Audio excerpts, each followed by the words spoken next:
Hey, did you get any cool presents for the holidays? I hope you did. The JVC 700 I'm shooting this with right now makes a nice little gift, and a lot of TV stations around the country are starting to shoot with cameras in this class.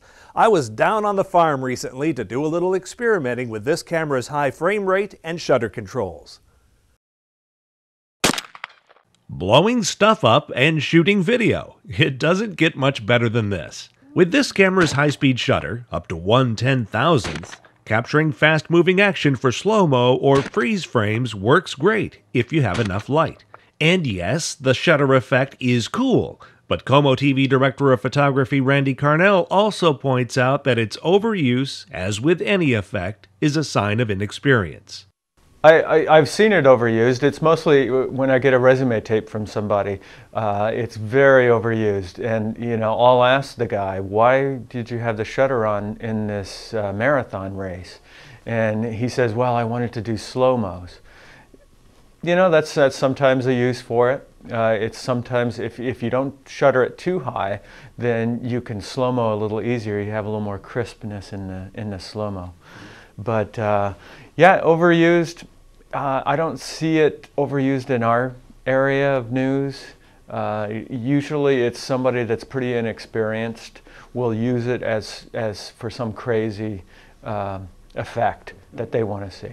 Carnell says in pro news applications it's great for sports like drag racing or baseball, anything you might be trying to slow down, or fast motion you're trying to make a little crisper.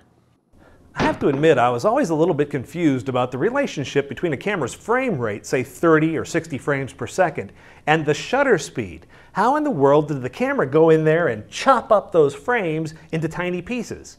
Well, the answer is, it doesn't do that at all. You have to think back to still photography and remember that each one of these frames is a still photo.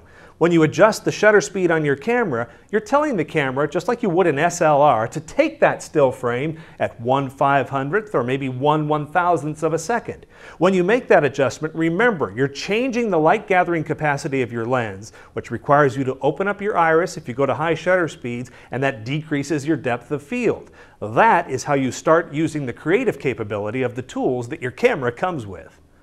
Controlling depth of field is where neutral density filters and shutter controls can really work in your favor, if you know how light, speed, and focus all relate. Something Carnell says is not a given these days, with young shooters not having learned the basics of photography. But for our purposes out at the farm, we're playing Mythbusters with no budget, using the shutter to mimic super high frame rate cinematic rigs. It's because you're trying to make yourself a high-speed camera. In a fake way, sort of. But yeah, anything that you want to try to slow a little bit, and then it's really handy to turn the shutter on. Can it work? Yeah, at times. This was shot at 1/10,000th. I needed full gain and a wide open lens on this cloudy day, but we were able to capture the wad and the shot in flight in this frame. Do you have any cool examples of how you use your camera's manual features? Email me at soundoff@advancedbroadcastsolutions.com and we'll put them on the show. And look for more of Randy Carnell's thoughts about the use of DSLR technology and one-man banding in upcoming editions of ABS TV.